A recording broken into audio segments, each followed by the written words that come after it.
Convo News, and today I am here with Mr. Samuel Johnson, and we are going to give you an update on the tunnel being constructed here at the International Airport. Okay, so welcome to the tunnel site for the International Airport project.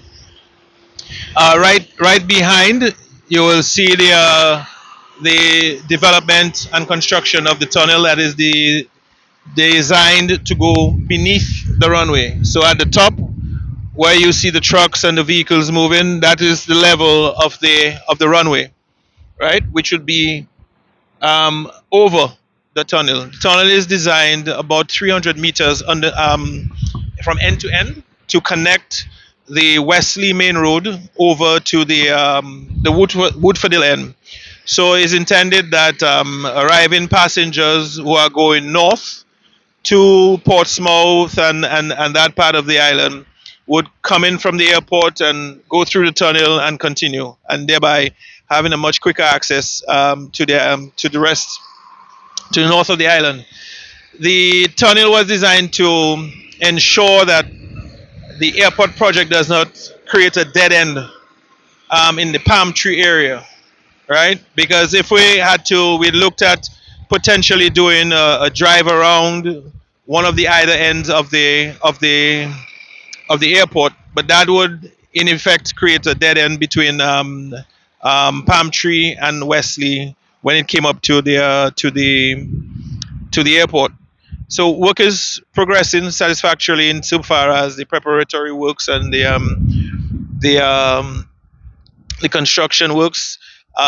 This is one of the areas where the contractor has been very adamant about using a highest quality or high strength, I should say, not quality, but high strength concrete. Yeah, because it's underneath the runway, it's going to be backfilled, and you want to make sure that not only it could withstand the backfilling, but also the heavy planes that'll be rolling over it.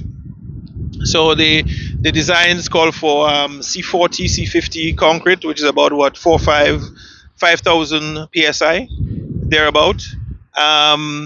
And so that is one of the things that we're going to be doing. We look to have the tunnel, hopefully, if we were able to stay on track, and the major buildings more or less 99% complete by November of this year.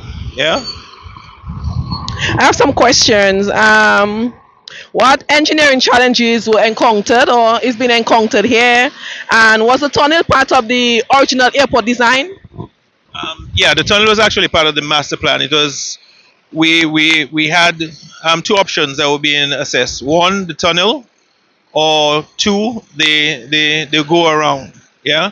So I think your viewers, if they recall, the first renderings that were done of the airport, even before the designs were done, included a tunnel, right? And that was based on consultations with the community and various stakeholders.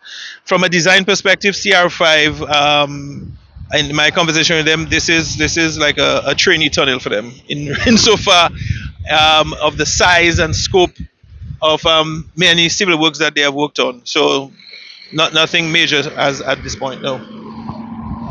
And I know Dominica is prone to natural disasters.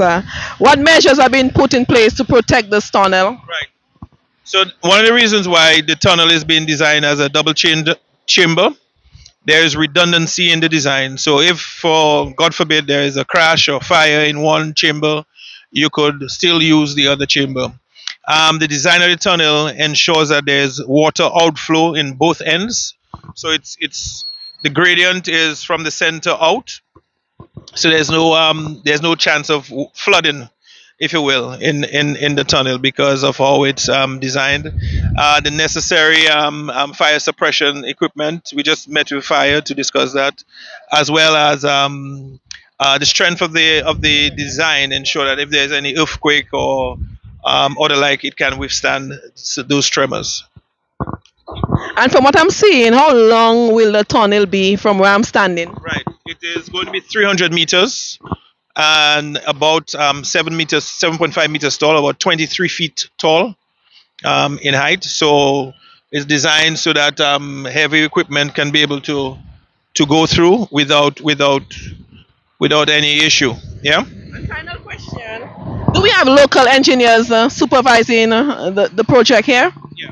So we have local engineers, we have local surveyors, we have local contractors that have all been part of the project development in various capacities. So, for example, on site, I think your last visit you'd have met with Dr. Butilio, who is one of the engineers, together with a few of the others. So we've tapped into as many as possible, but the contractors designers design build. So a lot of this design work is actually done by CR5, and the design. There's an army of engineers who have been engaged to work on this. And finally, how does this tunnel fit into the long-term development strategy for the airport? Well, the tunnel actually um, ensures that the communities of Wesley and Woodford Hill can continue development, right? And what it does is, insofar as Woodford Hill, for example, participating in the activity of the airport, no one is disadvantaged because we've pretty much reinstated the road that existed before the airport is put back, but just running beneath the airport. So the whole palm tree area that there's a lot of land for development available in that area. There'll be easy access to it, right? Without having it being part of a dead end, right? So a lot of the property owners going on the road along to Woodford Hill would be able to have access it.